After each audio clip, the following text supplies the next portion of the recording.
Britain के प्रधानमंत्री ऋषि सुनक ने वहां की कैम्ब्रिज यूनिवर्सिटी में हुई राम कथा में अपने संबोधन की शुरुआत जय सिया राम का जयकारा लगाकर की। ब्रिटेन की कैम्ब्रिज यूनिवर्सिटी में कथावाचक मोरारी बापू का राम कथा का कार्यक्रम हुआ, जिसमें वहां के प्रधानमंत्री ऋषि सुनक भी शामिल हुए। उन्होंने मोरारी बापू का सम्मान किया और अपने संबोधन की शुरुआत जय सिया राम का जयकारा लगाकर की। जय सिया राम।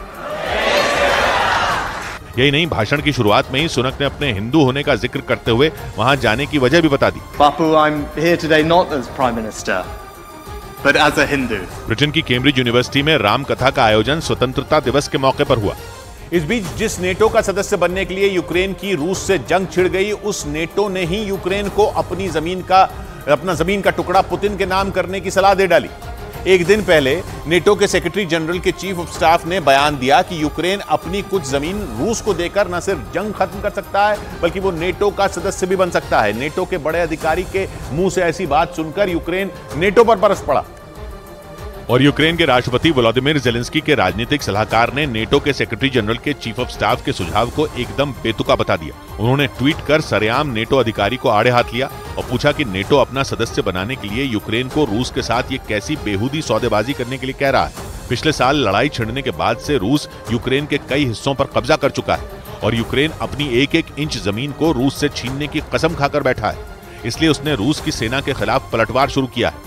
ऐसे में जब नेटो के अधिकारी ने ही यूक्रेन को अपनी जमीन छोड़ने को कह दिया तो यूक्रेन गुस्से से फट पड़ा।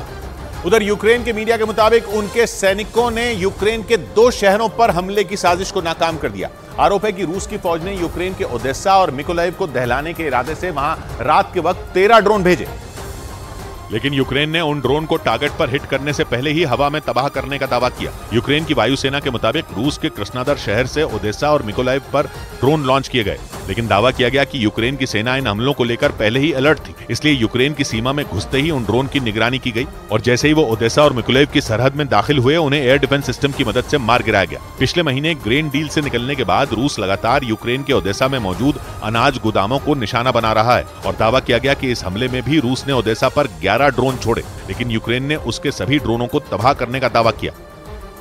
उधर रूस ने दावा किया कि यूक्रेन के पास हथियारों और सैनिकों की कमी हो गई। जंग की शुरुआत से ही कई पश्चिमी देश यूक्रेन को लगातार हथियारों की मदद भेज रहे हैं, लेकिन रूस के मुताबिक उसके बावजूद यूक्रेन की फौज के पास हथियारों की कमी हो गई। हालांकि रूस ने यह माना कि यूक्रेन के सैनिकों ने उसके कब्जे वाले इलाकों को छुड़ाने के लिए पूरी ताकत झोंक दी। बताया गया कि यूक्रेन सैनिकों और मिसाइलों की कमी से परेशान हो गया। रूस और यूक्रेन की फौज करीब 1.5 साल से एक दूसरे पर भीषण हमले कर रही है, लेकिन अभी तक जंग किसी नतीजे पर नहीं पहुंच सकी। यूक्रेन पश्चिमी देशों के हथियारों से रूसी सेना से मुकाबला कर रहा है, लेकिन अगर रूस के दावे में सच्चाई है तो आने वाले दिनों में यूक्रेन को भारी नुकसान उठाना पड़ सकता है।